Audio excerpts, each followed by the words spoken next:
जनवरी खत्म होने को है और विंटर्स के फूल ज़्यादा से ज़्यादा खिलने लगे हैं। उसी तरह सक्यूलेंट प्लांट्स में भी अब रौनक आने लगी है। अगर आपके पास भी सक्यूलेंट्स हैं तो आपके लिए ये बहुत ही अच्छा टाइम है उनको प्रोपगेट करने का। आज मैं आपको अपने सक्यूलेंट के प्रोपगेशन का रिजल्ट दिखाऊंगी। Hi and welcome to my channel Ark the flavours of life. जैसा कि मैंने आपसे वादा किया था कि मैं आपको इनका प्रोपगेशन का रिजल्ट ज़रूर दिखाऊंगी, तो हाजिर हूँ मैं इनके रिजल्ट के साथ। तो सबसे पहले एचिवेरिया रुनेनी, देखते हैं इसमें रूटिंग हुई या नहीं। 1 महीने पहले मैंने जो वीडियो बनाया था उसमें मैंने आपको इसको लगा करके दिखाया था। तो अभी कुछ ऐसा डेवलपमेंट तो दिख नहीं रहा है। नीचे का पोर्शन हटाते हैं और फिर देखते हैं कि रूटिंग हुई है नहीं। ये देखिए 2 रूट तो हमको इसकी दिख रही हैं, बाकी कोई रूट इसमें नहीं दिख रही। और जो इसका मदर प्लांट था वो एक छोटे से, मैंने आपको बताया था, क्रीम के पॉट में था जहाँ से मैंने इसको काटा था।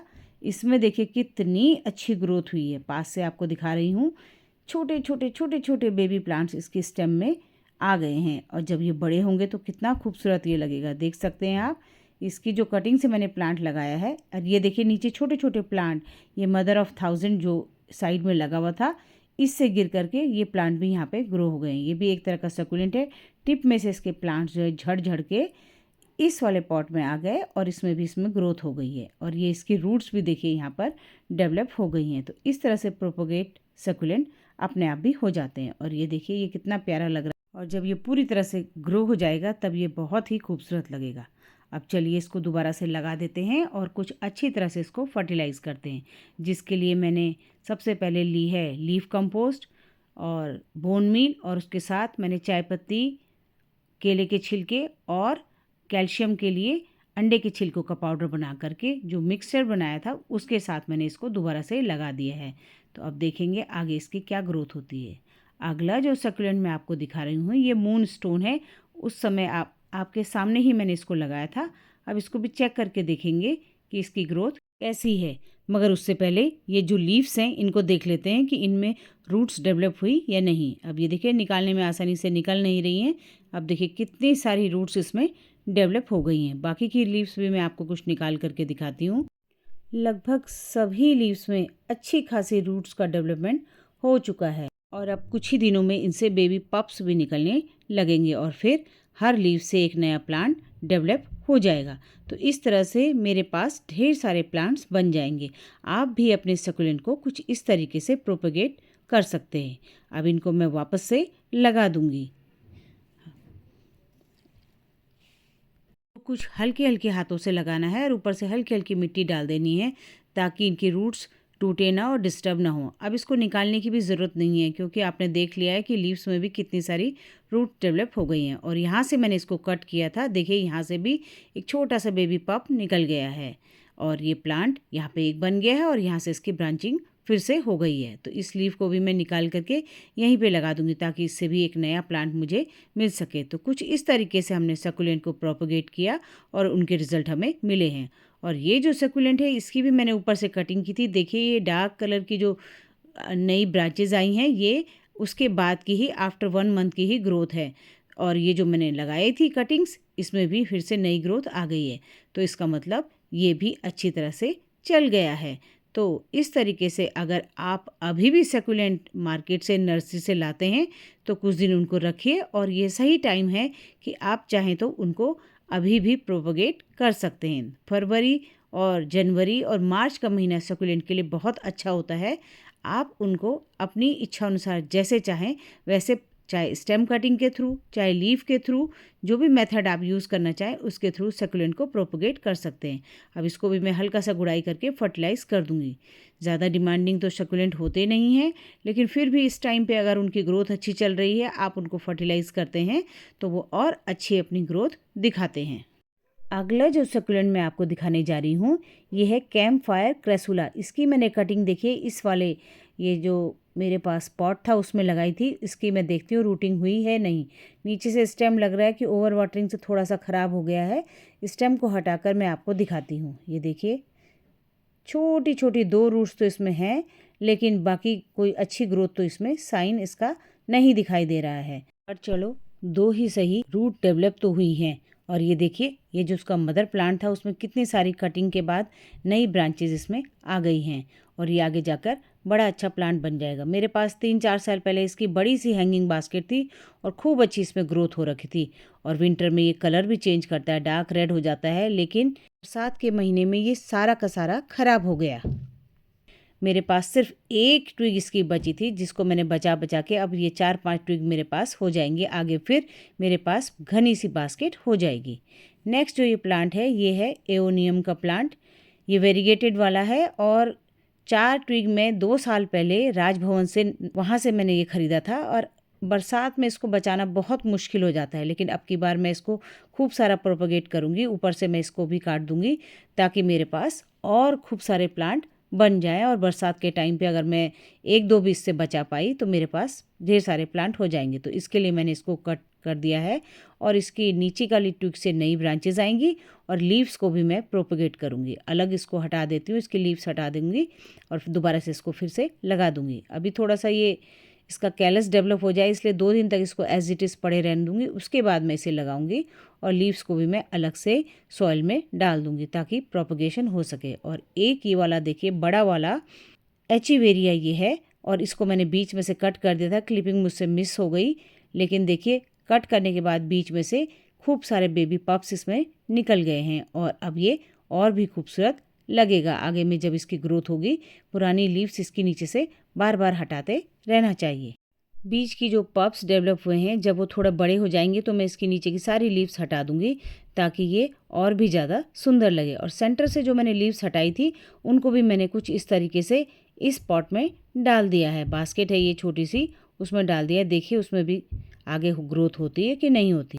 अगला जो सकुलेंट मैं आपको दिखाने वाली हूँ ये है बरोज टेल की तरह दिखने वाला सकुलेंट। इसको भी मैंने कटिंग से प्रोपगेट किया था और देखिए टिप से नई ब्रांचेस बेबी पप्स यहाँ पर निकलने लगे हैं और यहाँ से जो कटिंग मैंने लगाई थी वो भी अच्छे से डेवलप हो गई है। अभी मैं आपको दिखाऊंगी। ये देखिए जहाँ जहाँ मैंने कटिंग की वहाँ से नई ग्रोथ डेवलप होने लगी है, ब्रांचेस आ गई हैं। और ये देखिए इस पॉट में मैंने इसकी 4 ब्रांचेस को कट करके लगाया था। एक मैं आपको निकाल के दिखाऊंगी कि रूटिंग हुई है या नहीं हुई है। कुछ सकुलेंट्स ऐसे होते हैं जिनमें जल्दी रूटिंग हो जाती है, किसी में देर से। देखिए इसमें कितनी अच्छी रूटिंग इसमें हो गई है। तो इसको मैं दोबारा से लगा दूंगी और इसकी जो लीव्स गिरी थी उनका प्रोपगेशन भी मैं आपको आगे अभी दिखाऊंगी वीडियो में कि उनसे भी नए प्लांट डेवलप हो रहे हैं या वो ख़राब हो गई हैं। देखिए इसमें भी नई ग्रोथ आ रही है। यहाँ से कटिंग आधी कटिंग मैंने साइड में लगा रखी है और ये दूसरी है, तो इस तरीके से इसमें भी आसानी से हम इसको भी प्रोपोगेट कर सकते हैं। और ये जो पैडल प्लांट जिसे हम पैडल प्लांट भी कहते हैं, फ्लैपजैक कलांचू भी कहते हैं, ऊपर से कट किया था, यहाँ से नई ग्रोथ हो रही है और नीचे से भी ये बेबी प्लांट डेवलप हो गया है। और जो प्लांट मैंने कटिंग करके अलग लगाए थे इसके भी मेरे पास अब 5-6 प्लांट हो गए हैं। कटिंग करके लगाया था, इसमें भी मैं आपको अभी रूटिंग इसको निकाल के इसकी रूटिंग भी आपको चेक करवाती हूँ। तो कुछ इस तरीके से मैं इसको निकाल दिया है। अब इसको खींचती हूँ, देखते हैं इसमें रूटिंग हुई है कि नहीं हुई है। ये देखिए इसमें भी अच्छी खासी रूटिंग हो गई है। लीफ से भी प्रोपोगेट करने का मैंने ट्राई किया है, अभी उसको भी मैं चेक करके आपको दिखाऊंगी। तो कुछ इस तरीके से इतने सारे सकुलेंट मैंने निकाल कर भी आपको दिखा दिए हैं कि उनमें रूट डेवलप हुई है या नहीं। तो आप भी बेझिझक आपके पास जो भी इनमें सकुलेंट हो उनको अभी भी प्रोपोगेट करके नए प्लांट बना सकते हैं। अब ये विष्णु कमल है, इसको भी मैंने लीफ इसकी नीचे की निकाली थी।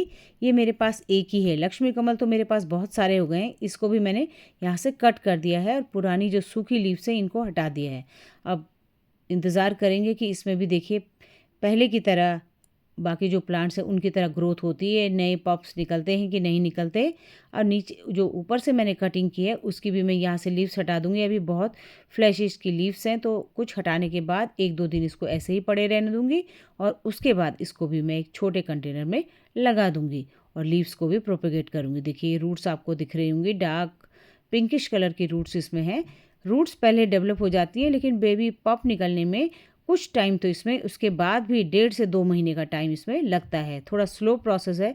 अब ये देखिए ये वाला जो एचिवेरिया है इसमें तो आसानी से जहाँ से भी आप कट करेंगे अपने आप ये इजी टू केयर वाला एचिवेरिया है। विंटर्स में भी, समर्स में भी और रेनी सीजन में भी ये एज इट इज़ मेरे यहाँ पड़ा रहता है और आसानी से ये प्रोपोगेट हो जाता है।